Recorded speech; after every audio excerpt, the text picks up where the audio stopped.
শুরু করি। আচ্ছা, এটা হচ্ছে একটা আমাদের স্পাউট। প্রথম থেকে বলবো। নমস্কার, আমি ঝর্ণা দাস, পশ্চিমবঙ্গ বিজ্ঞান মঞ্চের তরফ থেকে কথা বলছি। আমাদের স্টল হচ্ছে পুষ্টি বিজ্ঞান সচেতনতা বৃদ্ধি করা বা পশ্চিমবঙ্গের রান্নাঘরে বিজ্ঞান।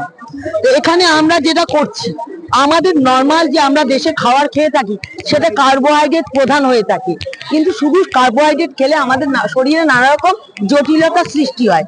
তাই আমরা বলি, আমাদের দেশের যে পতাকা, ত্রিবর্ণ পতাকা, সেই রংটার দিকে তাকিয়ে যেন আমাদের খাদ্য হয়ে থাকে সঠিক সময়। যেমন আমাদের এটা আজকে স্পাউট স্যালাড আমরা বানিয়েছি। দেখুন, এর মধ্যে সাদা, সবুজ, অরেঞ্জ তিনটে কালারের সঠিক পরিমাণে সমাহার রয়েছে। এটা আপনি সঠিক পুষ্টি পাচ্ছেন। এর মধ্যে দই দেওয়া আছে, এর মধ্যে ডিম দেওয়া আছে। এছাড়া এর মধ্যে দেওয়া আছে মুগের কড়াই, ছোলা, কাঁচা বাদাম এবং কড়াইশুঁটি। এর সঙ্গে নানা রকম সবজি যেটা আপনি পছন্দ করেন বা যেটা আপনার ভিটামিন, প্রোটিন, মিনারেল সব পাবেন, সেগুলো দিয়ে এগুলো তৈরি করবেন। তো এইটা আমরা এখানে বানিয়ে খাওয়াচ্ছি এবং জনসচেতনতা বৃদ্ধি করার চেষ্টা করছি, যাতে মানুষ তাদের পরিবারকে প্রোভাইড করে। কেন যে কোনো পরিবারের শক্তির যে মূল উৎস সেটা রান্নাঘর থেকে যদি তার পরিবারকে সঠিক খাদ্যটা না দেওয়া হয়, তাহলে কিন্তু সেই মানুষের পুষ্টি ঠিক মতো হয় না। তো এইটাই আমাদের বৃদ্ধি করার কাজ। নমস্কার। আমি পশ্চিমবঙ্গ বিজ্ঞান মঞ্চ থেকে এসেছি। আজকে অনেক কিছুই নিয়ে এসেছি।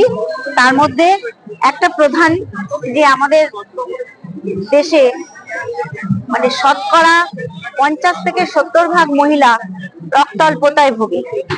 তো সেইটা আমরা কিভাবে কম খরচে আর সেই পুষ্টিটা দেওয়া যায়, তার জন্য আমরা কিছু জিনিসপত্র রেখেছি ডেমো দেওয়ার জন্য।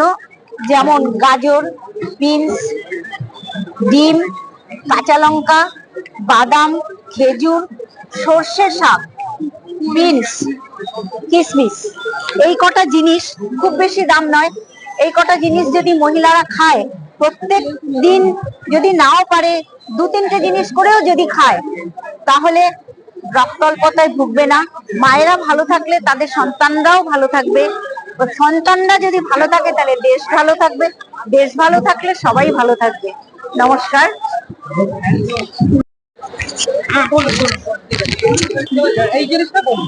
আর এটা হচ্ছে কি, আমরা একটা রুটি তৈরি করব। বাচ্চারা আজকাল রুটি খেতে যায় না, না রুটি খাবো না, যাতে ওরা যাতে খেতে পারে এবং ওদের সঠিক পুষ্টি পায়, সেই জন্য আমরা রুটি করি। একটা চাকি ফ্রেশ আটা আমরা নিয়ে নিই, যেটা চাকিতে করা, অথবা ওটসের গুঁড়ো। এর সঙ্গে আমরা টমেটো, ক্যাপসিকাম, গাজর, ধনেপাতা, কাঁচা লঙ্কা, কড়াইশুঁটি সমস্ত মিলিয়ে একটুখানি মেখে নেই।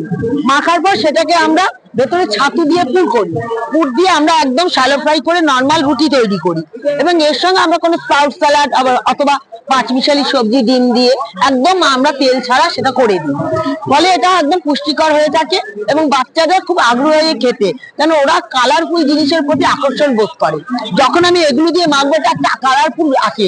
এই মুহূর্তে আমার কাছে জিনিসটা তৈরি করা নেই, নালে আমি আজকে শো করতাম। আপনারা নিজেরা করে দেখবেন, অবশ্যই তাহলে বুঝতে পারবেন। ধন্যবাদ। সৌম্য সাহা।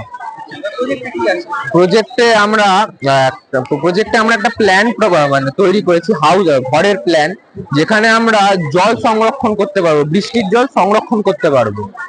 তো হচ্ছেটা কি, এখানে এই ট্যাঙ্কিতে জল সংরক্ষণ হচ্ছে, বৃষ্টির জল সংরক্ষণ হচ্ছে। এবার এই ট্যাঙ্কি থেকে দুটো পাইপ বেরোচ্ছে, একটা পাইপ দুভাগে ভাগ হয়ে যাচ্ছে, অন্য পাইপটা একটা রিজার্ভয়ারে ডাইরেক্ট চলে যাচ্ছে। যে পাইপটা দুটো ভাগে ভাগ হচ্ছে, সে পাইপটা দুটো ভাগে ভাগ হওয়ার আগে আপনি এখানে একটা অ্যাকোয়াগার্ড জাতীয় কিছু বসিয়ে নিতে পারেন, যাতে বৃষ্টি জলে আজকালকার দিনে দূষণের কারণে যে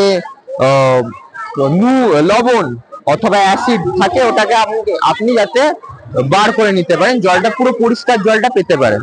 এবার আমরা সেই পরিষ্কার জল দিয়ে বেসিনে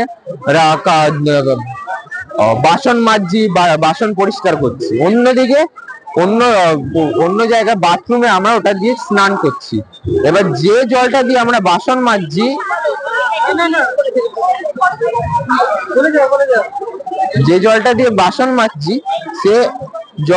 সে জলটা দিয়ে এবার আমরা গাছে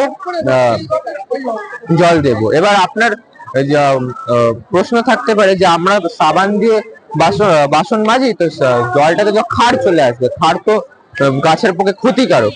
তো আপনি দেখে রাখতে পারেন যে সাবানের যে সাবানটা ওটা বাথরুমের ফ্লোরে কোনায় বা বেসিনের কোনায় জমে যায়, বসে যায় সাবানের ছোট ছোট গুঁড়োগুলি। তো ওইগুলো আমরা সেই জন্য নিচে একটা চেম্বার বানাতে পারি, যেখানে জলটা কিছুক্ষণ দাঁড়িয়ে থাকবে। ওখানে কি হবে, সাবানটা নিচে বসে যাবে এবং জলটা তারপরে গাছে দেওয়ার জন্য গাছে দেওয়ার যোগ্য হয়ে যাবে। অন্যদিকে যে জলটা দিয়ে আমরা স্নান করলাম সেই জলটা দিয়ে আমরা কাপড় কাচতে পারি। কাপড় কাচার পর ওই জলটা এখন জলটা প্রচন্ড ক্ষার বেশি হয়ে গেছে, কারণ হচ্ছে সাবান, ডিটারজেন্ট আরো অনেক কিছু ছিল। তো এই জলটা দিয়ে আমরা ফ্লাশ করে দিলাম। অন্যদিকে ট্যাঙ্কির যে আরেকটা পাইপ ছিল, পাইপটা একটা রিজার্ভারে যেটা যাচ্ছিল, ওখানে জলটা যাতে উঠছে না পড়ে সেটা খেয়াল রাখছে। কারণ যখন ট্যাঙ্কটা ভরে যাবে জলের চাপে নিচে যে জলটা ছিল নিচের দিকে, সেটা আপনি পাইপ দিয়ে রিজার্ভারে চলে যাবে। তাতে কি হবে, জল উঠছে, কোনো জল নষ্ট হবে না। বিক্রম রায় আমার নাম। এটা বানানোর কারণ হচ্ছে আমাদের এর মধ্যে আমরা যে বাচ্চারা আছে না, অনেক দুষ্টুমি করে তারা বাচ্চারা, তখন বাচ্চারা এটার মধ্যে হাত দিয়ে দেয়, দুধ বা কর্পূরের মধ্যে হাত দিয়ে দেয়, বুঝতে পারে না এটা গরম বা হিট হয়ে রয়েছে, তখন ওদের হাতটা জ্বলে যায়। এটা তার জন্য বানানো।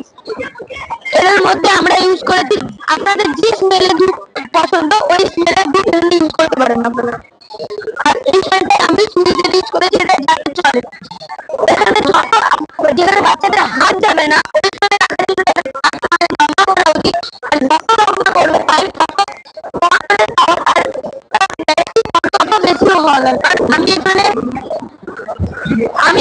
ব্যাটারি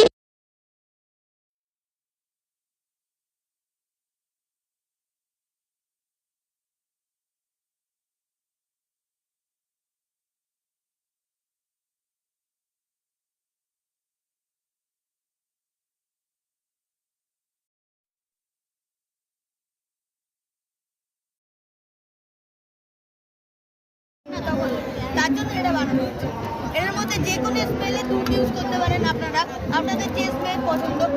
বাচ্চারা যেখানে হাতটা দেয় তার জন্য এটা পাইপটা লম্বা করতে হবে। আর আমরা পাইপটা লম্বা করলে এইখানের মোটর আর ব্যাটারির পাওয়ার আর কারেন্টের পাওয়ারটা একটু বেশি লাগবে। এইখানে আমরা ইউজ করেছি ধূপ, আর এটা এরকমভাবে কাজ করে। এটা যেখানে বাচ্চাদের হাত যায়, হাত যাবে না ওইখানে রাখা উচিত। এটা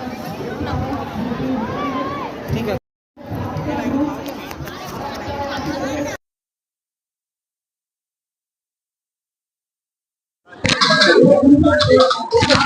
hello hello hello,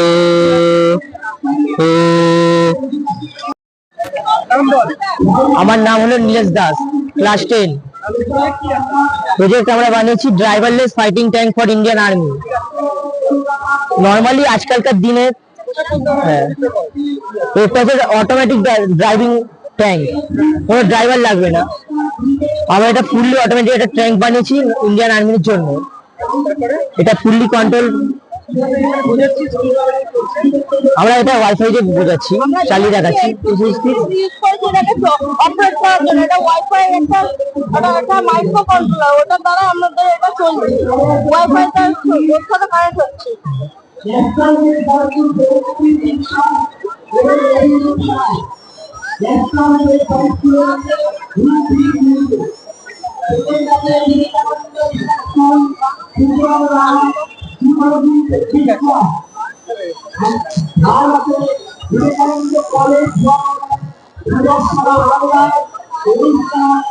technical issue ছিল।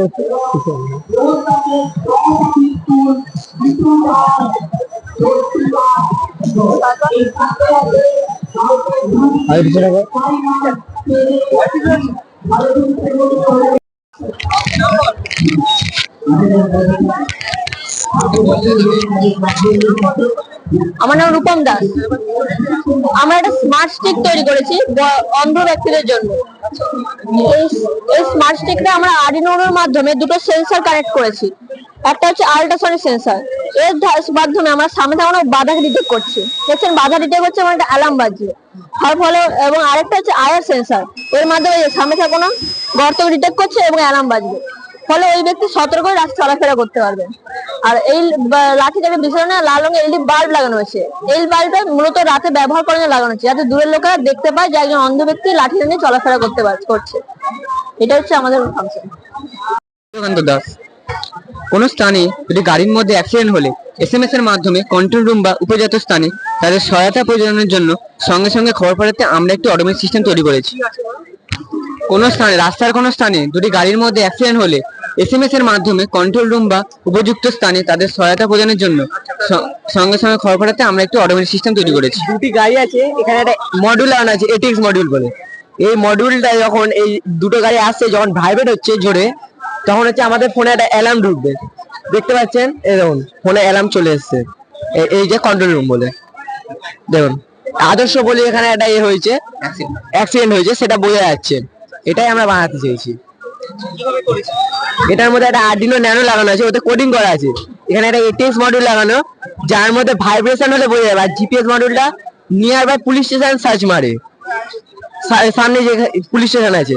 আর এখানে একটা জিএসএম মডিউল আছে, যার সাহায্যে ওটাকে পাঠানো হবে। মানে ওর মধ্যে সব প্রোগ্রামিংটা মেন কাজ ওটার মধ্যে জিনিসটা যাবে, গিয়ে হচ্ছে ওরা সেন্ড করে দেবে মেসেজ। হ্যাঁ, নিজেরাই করা আছে।